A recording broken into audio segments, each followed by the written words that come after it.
오늘도 우리 주님께 기도하며 하루를 시작하고자 하시는 여러분들을 우리 주님의 이름으로 축복하고 환영합니다. 우리 함께 기도하며 오늘 새벽 예배 시작하겠습니다. 하나님 감사합니다. 주님을 알지 못할 때는 주님의 사랑도 주님의 구원도 모른 채로 저희들 또 어둠 속에서 살아야만 했던 우리들을 우리 주님께서 생명으로 인도하여 주시고 이렇게 열심을 품어 주님을 섬기게 하여 주시는 예에 감사를 드립니다. 오늘도 주님께 기도하며 온 하루를 주님께 드리오니 주님 영광 받아 주옵시고 오늘 하루도 우리들을 지켜 보호하여 주시옵소서. 우리 구주 예수 그리스도 이름으로 기도하옵나이다. 아멘. 오늘은 이제 어부가 물고기를 잡는 장면이 나오기 때문에 이제 관련된 어린이 찬송가를 하나 부르도록 하겠습니다. 제목은 깊은 데로 가서라는 찬양인데요. 즐거운 마음으로 배우시면서 우리 함께 찬양하겠습니다.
오늘 함께 나눌 말씀은 우리 어부 베드로에 관한 내용입니다. 누가복음 5장 1절에서 11절까지의 말씀인데요. 우리 화면을 통해서 함께 봉독하겠습니다. 무리가 몰려와서 하나님의 말씀을 들을새 예수는 게네사렛 호숫가에 서서 호숫가에 배 두 척이 있는 것을 보시니 어부들은 배에서 나와서 그물을 씻는지라. 예수께서 한 배에 오르시니 그 배는 시몬의 배라. 육지에서 조금 떼기를 청하시고 앉으사 배에서 무리를 가르치시더니 말씀을 마치시고 시몬에게 이르시되 깊은 데로 가서 그물을 내려 고기를 잡으라. 선생님, 우리들이 밤이 새도록 수고하였으되 잡은 것이 없지만은 말씀에 의지하여 내가 그물을 내리리이다. 그렇게 하니 고기를 잡은 것이 심히 많아 그물이 찢어지는지라. 이에 다른 배에 있는 동무들에게 손짓하여 와서 도와달라 하니 그들이 와서 두 배의 채움에 잠기게 되었더라. 시몬 베드로가 이를 보고 예수의 무릎 아래에 엎드려 이르되 주여, 나를 떠나소서. 나는 죄인이로소이다. 이는 자기 및 자기와 함께 있는 모든 사람이 고기 잡힌 것으로 말미암아 놀라고 세베대의 아들로서 시몬의 동업자인 야고보와 요한도 놀랐습니다. 예수께서 시몬에게 이르시되 무서워하지 말라. 이제 후로는 내가 사람을 취하리라. 그들이 배들을 육지에 대고 모든 것을 버려두고 예수를 따르니라. 아멘. 아까 제가 무슨 얘기를 했냐면요. 아까 그 노래가 이제 저희 어머님이 아주 옛날에 만들었던 어린이 찬양입니다. 근데 이 유튜브에 보니까 원작자 저희 어머님 이름이나 이런 게 하나도 안 나와 있네요. 예, 우리 최은정 권사님 더 열심히 하셔야겠습니다. 예, 저는 가끔씩 인터넷을 열고서 사람들의 사는 이야기를 들여다봅니다. 제가 제일 관심 있게 보는 이야기는 사람들의 변화에 관한 이야기인데요. 특히 신앙의 변화에 관한 이야기를 들여다볼 때가 많이 있습니다. 자, 신앙의 변화라 하면 두 가지죠. 하나님에 대한 신앙이 없었는데 그 신앙을 어떠한 계기로 새롭게 가지게 된 이야기, 그리고 반대로 신앙이 있었는데 그 신앙을 안타깝게도 버리게 된 이야기입니다. 예, 인터넷에는 신앙을 새롭게 가지게 된 간증의 이야기도 여전히 많지만 요새는 안타깝게도 신앙을 가지고 있다가 버리게 된 이야기도 많이 있습니다. 이 목회자로서 참 꺼내기 힘든 말씀이지만 신앙을 갖게 된 이야기도 마찬가지지만 신앙을 버리게 된 이야기도 이 공감이 될 때가 있습니다. 참 뭐라고 말씀을 드려야 할까요? 제가 그 사람의 상황에 놓여 있으면은 저도 아마 신앙을 포기할 수도 있을 만큼 정말 어려운 시련과 이해할 수 없는 삶의 고통을 고백하고 있는데 그 사람의 이야기를 쭉 들어보면 그래도 하나님 붙들고 끝까지 신앙을 지켜야 한다는 말이 차마 제 입에서 나오기 어려울 정도로 그 사람의 상황이 심각하게 느껴졌습니다.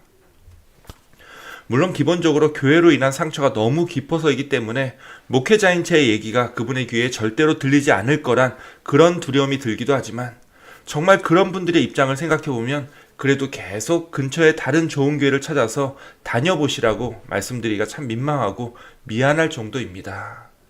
반면에 신앙이 전혀 없이 살다가 신앙을 갖게 된 이야기들을 보면 또 참 다채로웠습니다. 마치 하나님이 그 사람을 꼭 교회 다니게 하려고 작정이나 하신 듯이 그 사람의 삶의 궤적에 계속 믿는 사람들과의 인연이 지나가게 만들었고요.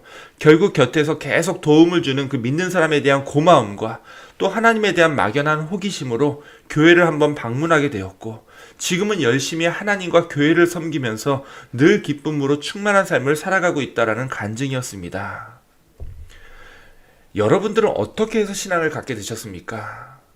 저 같은 모태신자는 조금 다른 이야기이긴 하지만 분명히 하나님을 전혀 모르고 신앙도 없었던 때가 있으셨던 분은요, 어떤 계기로 또 어떤 인연들을 통해서 이 신앙의 길에 들어서셨고 오늘날 이 새벽 예배까지 그 신앙의 끈을 계속 놓지 않고 계신 거겠죠. 혹은 중간에 잠깐 교회를 떠나 있었던 시간도 있으셨겠지만 또 다른 계기로 또 다른 인연으로 다시 이 신앙의 자리에 서 계신 걸 겁니다. 이게 안 되는 사람은 이상하게 계속 안 되는 것 같은데 여러분들처럼 되려면 또 한없이 잘 되는 게 우리 신앙의 인연이라는 생각이 듭니다. 사실 여러분들뿐만이 아니라 하나님을 믿고 예수님을 구주로 고백하게 된 사람들은요, 다들 보면 이런 겹겹이 쌓인 어떤 인연들을 통해서 신앙인들이 다 되었다는 사실을 또한 고백하곤 합니다. 그날 너무 몸이 아파서 의지할 사람이 없어 누군가가 소개해준 하나님의 이름을 부르면서 막연하게 기도를 했는데 이 병환이 완화되는 그런 극적인 경험을 했다든지, 아니면 비행기를 탔는데 옆자리에 앉은 사람과 너무 편안하고 좋은 대화를 나눴는데 그 사람이 알고 보니 어느 교회의 유명한 목사님이었다고 하는 그런 소소한 일들이 쌓이고 쌓여서 여러분이 신앙을 갖지 않고는 못 배기는 그런 경험을 해보셨을 겁니다. 자, 오늘 함께 나누는 어떤 사람도 예수님과 그런 인연들이 쌓이고 쌓여서 예수님을 따르는 충실한 제자가 된 이야기입니다. 자, 누구의 이야기일까요? 바로 시몬 베드로의 이야기입니다. 다른 복음서들, 특히 이제 마가복음과 마태복음은 베드로가 제자가 된 이야기가 조금 즉각적입니다. 예수님께서 지나가시다가 거기 이제 가버나움에 있던 어부들을 향해서 나를 따라오라고, 내가 물고기가 아니라 사람을 낚는 어부가 되게 해주겠다고 말씀하시니까 그 어부들이 손질하고 있던 그물을 버리고 예수님을 따라 나섰는데 그 어부들이 바로 베드로와 형제 안드레였었죠. 자, 요한복음은 조금 차이가 있습니다. 예수님이 먼저 베드로의 동생인 안드레를 불렀었고 그 다음에 안드레의 소개로 베드로가 예수님을 찾아오는 형식이었죠. 자, 근데 오늘 읽은 누가복음은 조금 다릅니다. 아무래도 누가복음은 베드로가 예수님을 따라 나섰던 것이 그렇게 단 한 번의 부르심으로 그렇게 그냥 따라 나선 것으로 표현되어 있지 않고 예수님과 베드로 사이에 좀 겹겹이 쌓여 있었던 그런 인연들이 있었다는 것을 강조하고 싶었던 것 같습니다.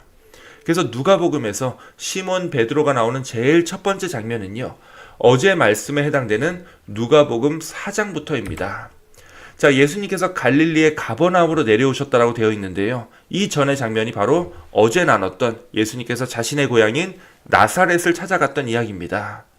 예, 거기 나사렛에서 사람들을 가르칠 때 사람들이 그 권위에 놀라면서도 예수님의 어린 시절을 속속들이 알고 있었던 그 나사렛 사람들은 예수님을 배척하게 되었고, 심지어 예수님을 낭떠러지로 데려가서 거기서 밀어 떨어뜨리려고까지 했었는데 예수님이 잘 도망 나오셨죠. 그리고 나서 이어지는 이야기가 바로 이 가버나움의 이야기입니다. 나사렛에서 가버나움으로 오신 예수님은 또다시 그곳에서 가르치시기 시작했는데요. 안식일에 가르쳤다는 것을 보면 그 장소가 또다시 사람들이 모여 있었던 회당이라는 것을 추측할 수가 있죠. 예, 회당은 이제 어찌되었든 그곳 유대인들이 안식일에 다 모여서 말씀을 듣는 곳이기 때문에 이날 회당에 온 가버나움 사람들은 예수님의 가르침을 똑똑히 들었을 겁니다. 그리고 여기 회당에서부터 예수님의 사역이 하나가 더 추가되는데요. 바로 귀신을 쫓으신 겁니다. 자, 회당에 더러운 귀신 들린 사람이 있어 크게 소리질러 이르되, 아, 나사렛 예수여, 우리가 당신과 무슨 상관이 있나이까? 우리를 멸하려 왔나이까? 나는 당신이 누구인 줄 아노니 하나님의 거룩한 자니이다. 예수께서 꾸짖어 이르시되 잠잠하고 그 사람에게서 나오라. 그러니 귀신이 그 사람을 무리 중에 넘어뜨리고 나오되 그 사람은 상하지 아니한지라. 그러자 다 놀라 서로 말하되 이 사람이 어떠한 말씀인고 권위와 능력으로 더러운 귀신을 명함에 나가는도다 하도다. 자, 그리고 이 가버나움의 회당 이야기는 이렇게 마무리가 되죠. 이에 예수의 소문이 그 근처 사방에 퍼지니라. 자, 이쯤 되면 가버나움에 살고 있던 사람들, 특히 가버나움의 어부들도 회당에서 예수님을 직접 봤든지요, 아니면 회당에 가지 않았었다 할지라도 예수님의 이야기를 이제 대충은 들었을 겁니다. 그래서 베드로라든지 야고보와 요한도 이때쯤에는 예수라는 이름을 알고 있었겠죠. 자, 이 상황에서 베드로 가정에 일이 하나 터집니다. 바로 베드로의 장모님이 중한 열병을 앓게 된 거죠. 회당에서 귀신을 쫓는 것을 본 사람들이 이 베드로의 장모를 고쳐달라고 대신 부탁을 해왔고, 이 예수님은 베드로의 집을 방문하게 됩니다. 예수께서 가까이 서서 열병을 꾸짖으신데 병이 떠나고 여자가 곧 일어나 그들에게 수종드니라. 자, 수종들었다는 얘기는 이제 음식 대접을 할 수 있을 정도로 그 병이 즉시 나았음을 의미하죠. 그리고 그 베드로의 집은 그날 종일, 그리고 해질 무렵까지 예수님께 몰려드는 온갖 병자들이 회복되고 귀신 들린 자들이 깨끗게 되는 치유의 공간으로 변합니다. 예, 베드로는 예수님에 관한 이 일들을 마음에 두고 있지 않을 수 없었다라는 거겠죠. 예, 그 다음 배경은 게네사렛 호숫가라는 곳으로 옮겨집니다. 자, 게네사렛은요, 이 지도에 보시는 것처럼 이 가버나움에서는 조금 남서쪽으로 떨어진 호숫가인데요. 앞서 4장 마지막 쪽을 보면 갈릴리 여러 지역의 회당들을 돌면서 가르치셨다라고 표현되어 있는 것을 보면요. 아까도 얘기했지만 회당은 안식일에 사람들이 모이는 곳이기 때문에 우리 이제 지금 교회처럼 예수님께서도 위클리 베이스로 말씀을 가르치셨다는 뜻이 되겠죠. 그래서 이 가버나움으로부터 조금씩 남서쪽 마을로 이동을 하시다가 여기 게네사렛에 도착했으니까 아마 베드로의 집에서 그의 장모와 다른 사람들의 병을 고쳐주고 나서 몇 주 정도 지난 시점임을 우리가 알 수가 있습니다. 자, 그런데 이번에는요, 예수님이 안식일이어서 사람들이 모였던 어떤 회당을 찾아가신 것이 아니라 거꾸로 사람들이 아예 예수님 계신 곳으로 몰려들었다는 겁니다. 예수님은 지금 이 해변에 계셨는데 사람들이 예수님이 계신 곳으로 몰려들어왔고 그 이유는 하나님의 말씀을 듣기 위함이었다는 겁니다. 자, 지금 이거 잘 이해하셨습니까? 지금까지는, 즉 누가복음 4장까지는요, 예수님께서 안식일에 갈릴리 여러 지역에 있는 회당을 찾아다니는 방식으로 말씀을 가르쳤었는데, 자, 회당에 사람들이 모여있는 것은 안식일 때밖에 없죠. 자, 그러다 보니까 위클리 베이스로 사람들을 만났을 겁니다. 자, 그런데 이번에 이제 5장부터는 예수님께서 계신 곳은 이제 사람들이 오히려 몰려 들어왔던 곳이기 때문에 더 이상 회당에서 위클리 베이스로 가르치지 않았죠. 이제는 데일리 베이스로 사람들을 가르치기 시작했다라는 겁니다. 자, 일종의 부흥을 하게 된 거죠. 자, 우리 교회가 그렇죠. 교회가 잘 되면요, 점점 사람들이 한 주에 한 번 모이는 곳으로 부족해져서 주중에도 좀 더 자주 모이고 싶어 합니다. 그러다 보면 어떤 기간에는요, 정말 매일매일 교인들을 볼 때가 있는데요, 예수님이 지금 딱 그런 부흥의 시점을 맞이하게 된 겁니다. 자, 그런데 호숫가라고 하는 곳은 사람들을 가르치기에 문제가 한 가지 있었습니다. 호숫가는요, 기본적으로 낮에 바람이 꾸준히 불기 때문에 어느 정도 규모 이상의 사람들이 모이면 한 사람이 그들 모두가 들을 수 있도록 말씀을 가르치기에는 이 바람 소리가 너무 시끄럽다라는 단점이 있죠. 근데 좋은 방법이 한 가지가 있습니다. 자, 여러분들, 호숫가나 해변가에서는 바람이 어디서 어디로 불죠? 자, 밤에는요, 바람 방향이 바뀌긴 하지만 낮에는 항상 거의 대부분 물 쪽에서 육지 쪽으로 바람이 붑니다. 자, 요 사진 한번 보세요. 자, 뭐 나름 분위기 잡고 있는 두 남녀긴 하지만, 자, 이런 경우에는 남자가 물 쪽에 있고 여자가 육지 쪽에 있습니다. 그러면 바람이 남자가 서 있는 오른쪽에서 여성이 앉아 있는 왼쪽으로 이렇게 불게 되죠. 그러면 지금 이 사진에서 여성이 말하고 있는 소리는요, 이 남자의 귀에 잘 안 들리게 되는데요, 바람이 이렇게 반대쪽에서 불어오기 때문입니다. 자, 이게 마찬가지라는 겁니다. 예수님이 이 왼쪽에 있고 무리가 오른쪽에 있으면 바람이 이렇게 거꾸로 불기 때문에 무리는 예수님 말씀을 잘 듣지도 못하고 예수님 목이 다 나가겠죠. 자, 그럼 둘의 위치를 바꿔야 합니다. 예, 이 장면이 그래서 나오게 되었다라는 겁니다. 예수님께서 배에서 육지를 향해 말씀을 하시면 바람이 배 쪽에서 불기 때문에, 이 배 쪽에서 이 바람이 불어오기 때문에 사람들이 예수님 말씀을 잘 들을 수 있었다는 얘기죠. 그런데 참 공교롭죠. 이 배가 바로 시몬 베드로의 배였다는 겁니다. 시몬은 해변가에서 그물을 손질하는 중이었는데 자기 장모님의 병을 고쳐주신 예수님께서 잠깐 배를 타고자 하니 당연히 자기가 어디 가야 되는 상황도 아니었고 자리를 내어드렸을 테고요. 예수님 바로 곁에서 예수님께서 가르치는 말씀을 그대로 다 직관할 수 있었겠죠. 예수님의 말씀을 들으니 이 베드로의 마음에 점점 변화가 일기 시작했을 겁니다. 자, 그런데 거기에 결정타가 들어가죠. 예수님은 배를 내어준 베드로에게 감사의 표지를 해주고 싶었는지 저쪽 깊은 데로 가서 고기를 잡으라고 조언해 줍니다. 아마 그냥 지나가는 사람의 얘기였다면 베드로의 입장에서는 들은 채도 안 했을 겁니다. 근데 자신이 지금까지 예수님과의 몇몇 인연들이 겹치고 겹치면서 예수님의 놀라운 일들을 다 목격했던 상황이었기 때문에 예수님의 이 말씀을 그냥 무시하기가 참 어려웠을 거예요. 그리고 예수님의 말에 순종하니까, 자, 어떻게 됐죠? 고기를 잡은 것이 힘이 많아서 방금 전에 기껏 손질했던 그물이 다 찢어질 정도가 되었다는 겁니다. 그래서 옆에 있는 배까지 불러서 도와달라고 하니까 두 배가 다 잠길 정도로 물고기가 가득 찼다라고 되어 있습니다. 자, 그리고 그 다음 장면이 이거죠. 제가 예수님은 늘 거울 같다는 말씀을 드린 적이 있습니다. 베드로는 예수님의 이 놀라운 이적을 보고서 이제는 거꾸로 자신의 모습이 보였던 겁니다. 어떤 모습이죠? 죄투성이인 자신의 추악한 모습이 예수님을 통해서 보여줬고, 베드로는 예수님에게 죄인인 자신을 그만 떠나달라고 부탁을 하게 되죠. 그리고 예수님은 베드로에게 무서워하지 말라, 이제 후로는 내가 사람을 취하리라, 이 말씀을 하시면서 그를 제자로 삼게 됩니다. 이에 베드로도 곧바로 배를 육지에 대고 그 상태로 모든 것, 자, 여기서 모든 것은요, 이 물고기 가득한 배와 그물과 옆에 있는 동료들 모두를 뜻하게 되죠. 이 모든 것을 다 버리고 예수님을 따르게 되었다라는 이야기입니다. 자, 여러분들 어떠십니까? 저는 예수님이 베드로를 제자로 삼는 이야기 중에서 이 누가복음의 이야기가 가장 개연성 있고 현실적인 이야기라고 믿고 있습니다. 그냥 마태나 마가복음처럼 나를 따라오라 라고 하는 밑도 끝도 없는 어느 한 청년의 말을 그냥 맹목적으로 듣고서 모든 것을 버리고 예수님을 따랐다는 것은 솔직히 저도 이해가 안 가고요. 오히려 이런 쌓여 있었던 베드로와 예수님의 인연들이 만나져서 결국 예수님을 위해서 자신의 목숨과 평생의 시간을 바치는 최고의 제자가 이렇게 만들어졌다라고 하는 이야기입니다. 앞서 얘기를 드렸듯이 이것은 또한 여러분들의 이야기이기도 할 겁니다.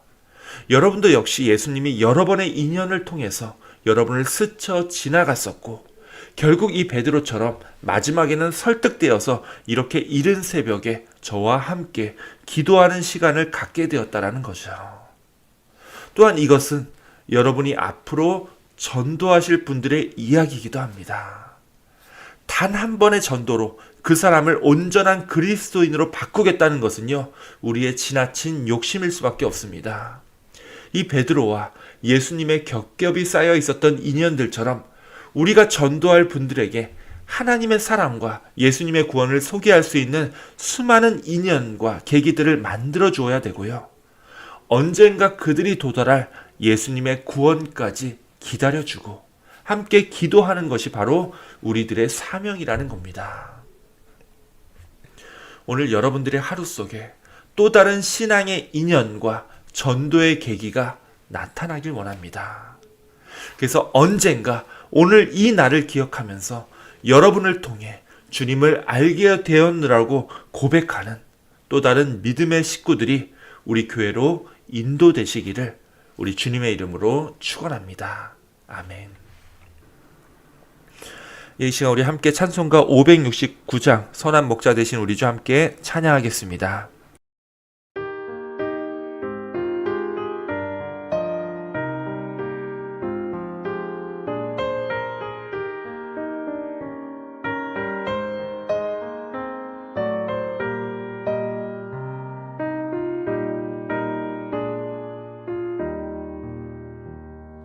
선한 목자 되신 우리 주 항상 인도하시고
예, 우리 주기도문 하심으로써 오늘 새벽 예배를 마치겠습니다.